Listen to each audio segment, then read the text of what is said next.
Okay, I guess so my next question is obviously outside of your experience acting or your experience collaborating with other comedians, what is something that or what is someone that has inspired your stand-up, kind of a specific comedian that you watch or any comedians you watch and things that you hope to emulate, perhaps certain aspects or just different parts of their comedy?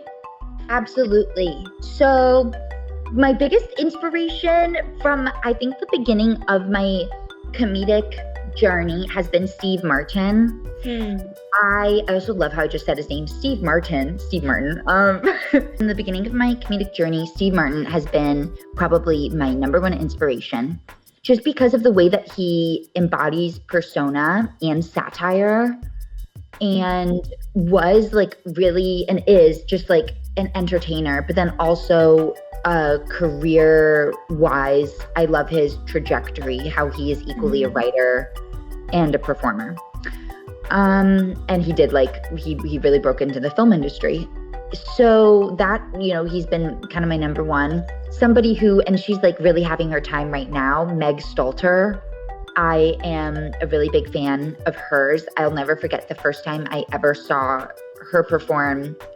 It was in 2019 at the Beat Kitchen in Chicago, and she was opening for Luke Null's album recording.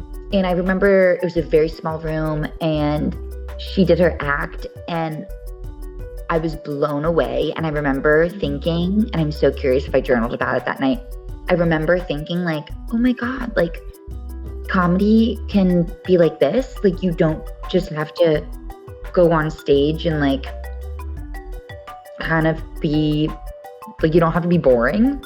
You don't have to speak in a certain cadence. You can think out the box. I just remember that moment so distinctly, and telling everybody that I knew in Chicago at the time, which was 5 to 7 people, but just the whole next week being do you know about Meg Stalter? Do you know about her? She's just doing something really cool. And so it's so cool to see her get her flowers right now and be in every single project because she is a trailblazer. So she's been a huge inspiration. I'm thinking of more people that I enjoy. Amber Autry, she used to live in Chicago pre-pandemic, and then she moved to Nashville, and she is so funny. And she just recorded a set for Netflix as a joke, their introducing showcase. And I think she had a quote from an interview she did about where she was talking about I think people have a hard time believing that comedians can be happy. And that I really, really loved that. She embodies just joy. And I think sometimes stand-ups, if you think of a stand-up historically, it's kind of been likely a straight white guy. Yeah. You know. And there's nothing wrong with that. But it is really cool to see somebody just completely, kind of like Meg Stalter again, break out of that box and be no, actually, I am going to be as loud and joyous and having as much fun as I possibly can. And I just find that to be so inspiring. And then I guess, so another question I have is obviously you have an Instagram and you post different sets or parts of sets you do and clips and stuff on your Instagram. And then I was wondering in that vein, how do you think social media impacts the way that you work as a comedian? Yeah, great question. It's very interesting because it's very easy to get into the mindset before a set of okay, I'm recording this. I got to make sure I get at least one new clip to post on social media. And any time I have done that, it has not gone well. I do not get the clip I desire. So for me, I think,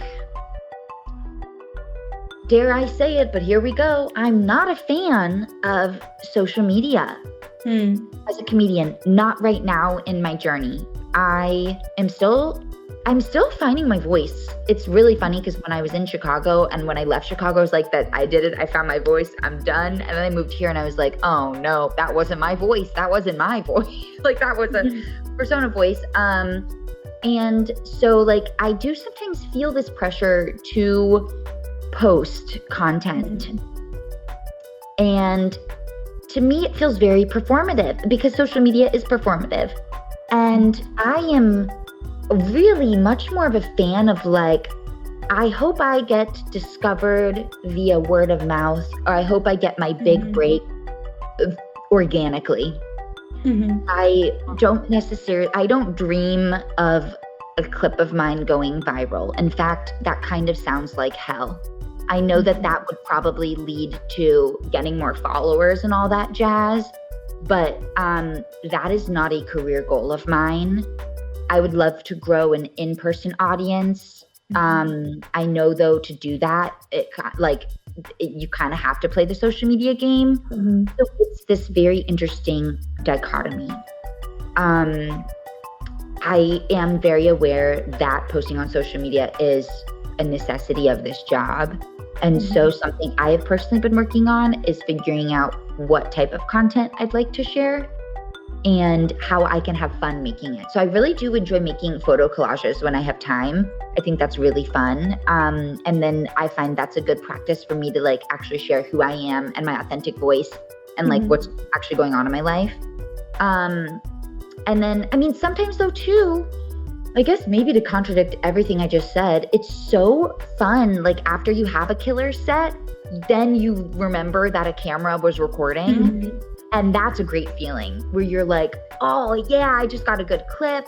This is great. I can, split that up. Sometimes though, you have a great set and you're like, oh, I can't wait to see it. And then you watch the clip and you're like, oh, I'm not putting this on social media. This is not as good as I thought it was. Like you can barely hear the audience laughing.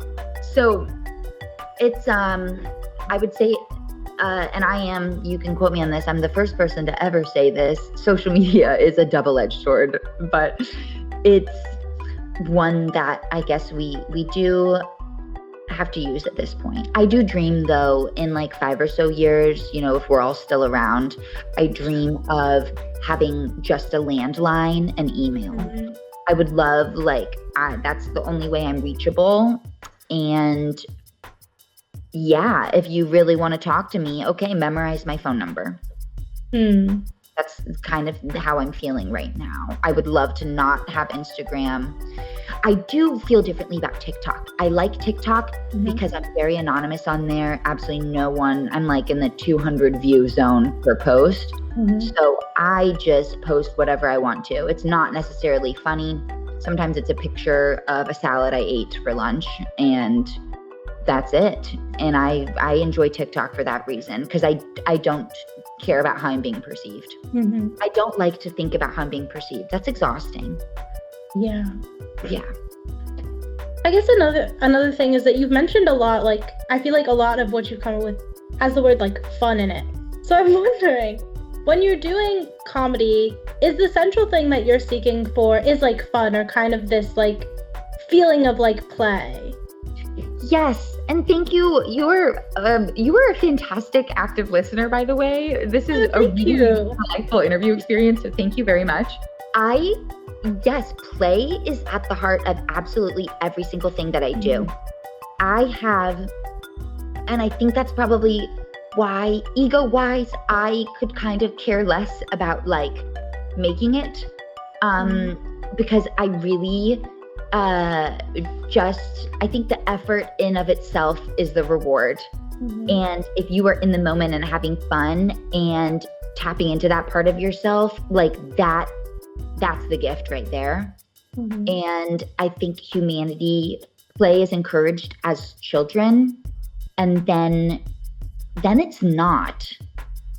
And then it completely bleeds over into our lives because we still need to play. So in my opinion, I'm doing a bit on you right now. That's why we have the economy, is because we stopped playing. And I really view this as like an opportunity. Everything is an opportunity to have as much fun as possible. Like I think I have a very spiritual view of comedy, which is kind of funny because you think about stand-up, and again, it's like historically, like these straight white guys just talking in a microphone, like they're not really like, you don't associate that with like play necessarily. But yeah, I'm all about play. Play is so important. I think play is very healing, and play, that word leaves room for mistakes. Like that's how we learn and grow, is by making mistakes. And you want to make mistakes in a mindset of playing.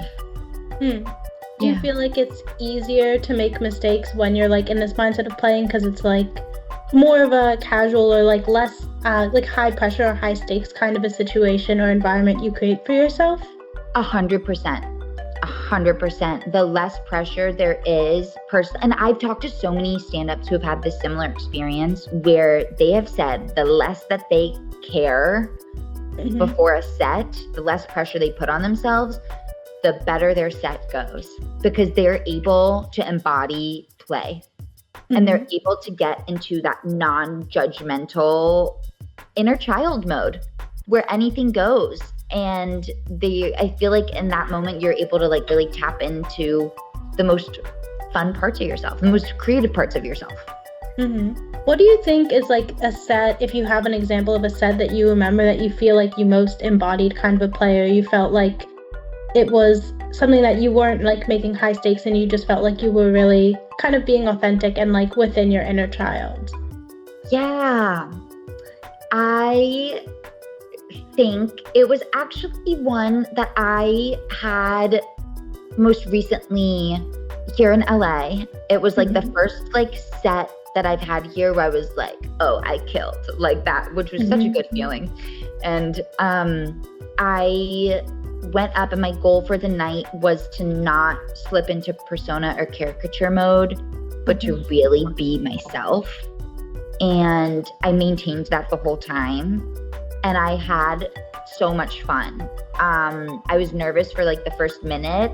And then when I realized I was like safe, I was able to, there was some times where I just came up with a joke right off the bat, and I just let it out because it was like a genuine, true like thought that I had at the moment. And then it ended up being a great punchline. And that was really refreshing. I also would say some of my most playful sets I've had have been at the Lincoln Lodge. Given the size of the theaters that I've performed in, there tend to be like 40 to 60 people in the audience. And it is so fun, especially if you go up later on a lineup after people have interacted with the crowd. You know who to interact with too in the crowd. That might be kind of fun to play with. And those have been some of my favorite sets. Yeah, where you can do kind of callbacks throughout the night. Would you say that like when you're doing stand-up or something, something that you're trying to prioritize is trying to connect with your audience? Yes, I love connecting with the audience. And it's really interesting because sometimes, and I've like said this live on stage multiple times, that I don't exist for the men in the room. I will realize that mid-set, because you're looking at the audience, and sometimes the lights are so bright you can't see who's laughing, but sometimes you can clearly see who's laughing. And I have had the experience where I'm like doing my set or whatever, and like I would say the girls and the gays are absolutely loving it, and then some of the guys are kind of like this. And so fair, because historically I have definitely like made a lot of fun at men in my sets in a very non-apologetic, slightly borderline antagonistic way. And sorry, men. But that's been definitely an experience. I always wonder, there are like a lot of guys who will go and like watch stuff, and I'm like, I know like you got dragged here or something, because you are not like. Yes. And it's so fun though, because I'll never forget, it's a set that I had in Fort Wayne at a comedy club out there back in like 2022, I think it was. And I think it was at Summit City Comedy Club. And it was an all-female lineup. And there was like a group of maybe like 10 or so like trucker guys. Oh. Yes. And at that point in my comedy journey, I was doing a lot of jokes. I joke about having like tampon commercial energy. And which, if any casting directors are watching this, I can do it. I can totally do it. And these guys that were there, they were just like dying over my tampon jokes. And that was like the thing that I least expected. And then another time in like the suburbs of Chicago, I did a show and I was doing, again, a lot of tampon jokes. And the women in the audience were absolutely dying laughing.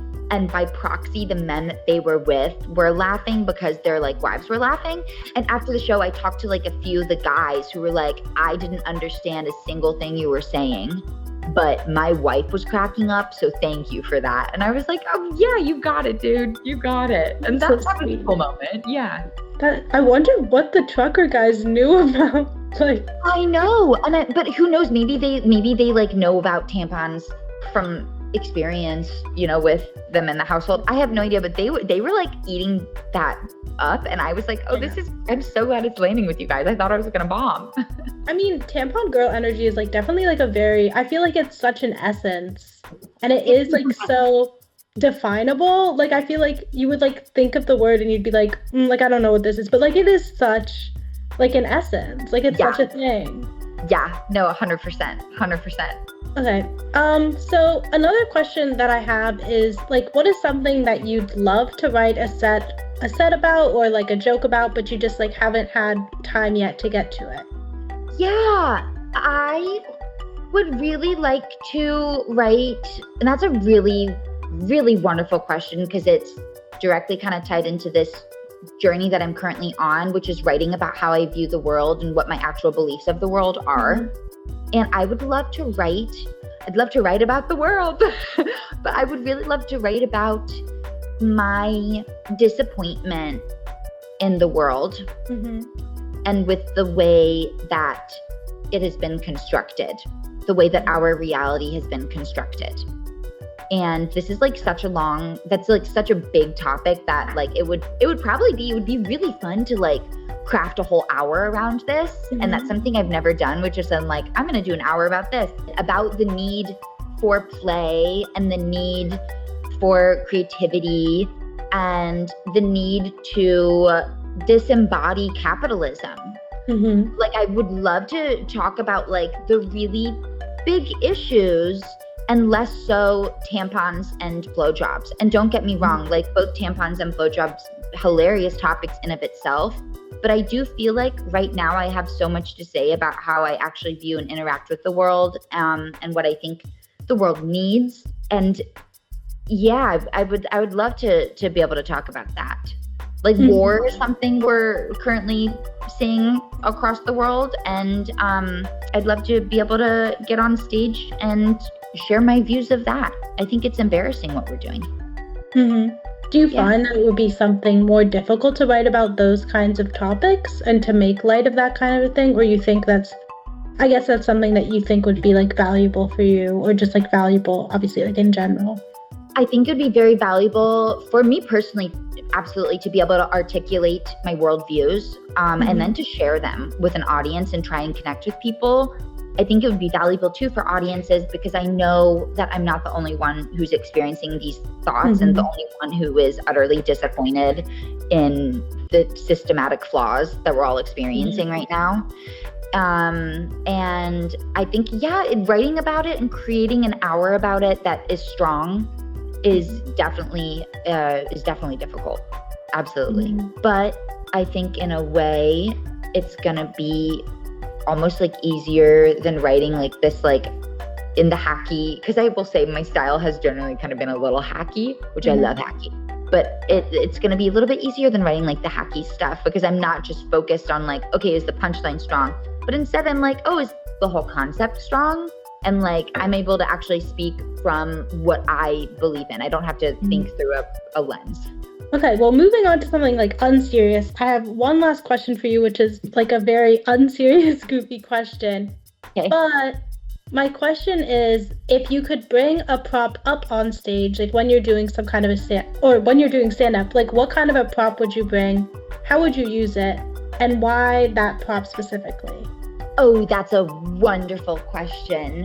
I would I mean, my brain is firing off with so many different props. Something I've thought about doing on stage, and who knows, maybe me saying this out loud is the first step in actually making it happen, is bringing a sheet of drywall on stage. Because I do talk quite often about men punching drywall. And I think it'd be really funny to do some type of an interactive audience portion where somebody gets to punch drywall for like the first time in their life. Like, let's all experience what that's like in person and see someone do it on stage. I think that would be cool. I'd love to bring water balloons on stage. Yes. And use those accordingly. Of course, in an antagonistic way. But obviously, I would let the audience know, please wear ponchos to the show. And then I think too, this would have to be for like a massive room, or like a really large room or theater, but like a t-shirt cannon. I think that would be really fun to do. I love the idea of that. And then the last thing I will say that I've thought about doing is doing a set while on roller skates. I just think it's really fun. So, you know how to roller skate? Yeah, I do. Oh. It's been probably a year since I've last put them on. But yeah, so I think that would be like kind of really fun. I'm not amazing at it, but that would probably make it funnier. Do you think like if you fell, that would be part of a bit? Or like you have to play it off as a bit, I guess? I think I would probably, I don't know. I think it would be funny. No matter what, it would be funny. Even if it was I think it'd be even funny if it was in like a very serious moment where we talked about, I was in a really hard point in my life and then I fall. Like that's hilarious. So I think maybe I'll try that the next set I have. I'll do roller skates. That is so fun. I don't know how to, well, no, I tried roller skating and then I was really scared. It was not my thing. It's scary, but I quite prefer it to rollerblading. I like it a little bit more. Well, that is my last question, but I wanted to say thank you so much for meeting with me today. It's been great getting to talk with you, getting to hear all of your answers, and I hope you have a nice because you're still early in your day, so I hope you have a nice rest of your morning and day. Thank you. Thank you so much, Cassandra, for taking the time to talk to me and ask me really insightful questions. I really appreciated this. Yeah. Awesome. Have a wonderful rest of your day. You too. Bye.